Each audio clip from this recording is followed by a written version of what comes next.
What's up, guys? Steve Atlas, Motorcycle USA, and we're back for another episode. We're out here at Streets of Willow, and we're going to give Ben Bostrom's championship-winning R6 a try.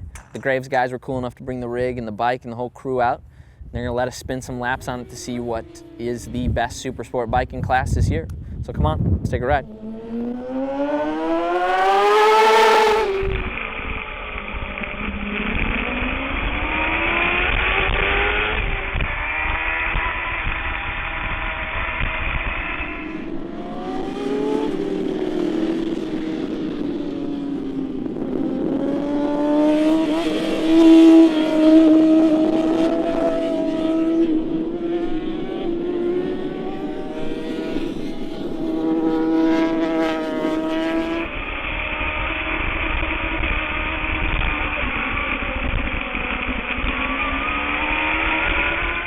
Alright guys, we just got done spinning some laps aboard Bostrom's championship-winning R6, and it's an eye-opening experience.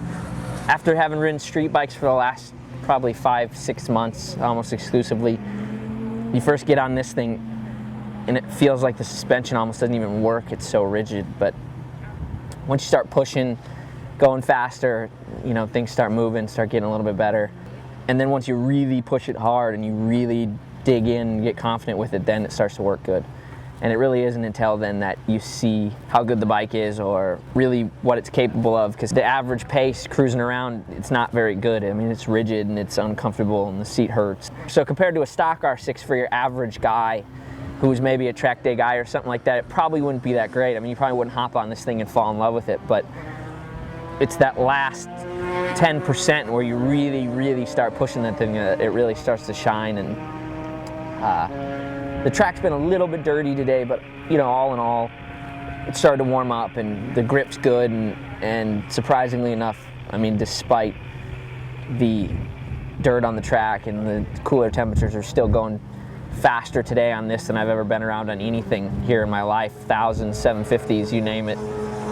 So I mean, it's an amazing motorcycle for what it is, but you got to remember that this bike was designed to be ridden at 10 tenths all the time. Unless it's ridden at 10 tenths, it's kind of rigid and stiff and feels a little goofy. But once you really push it and you get close to that envelope of being right on the edge is when the thing really starts to work.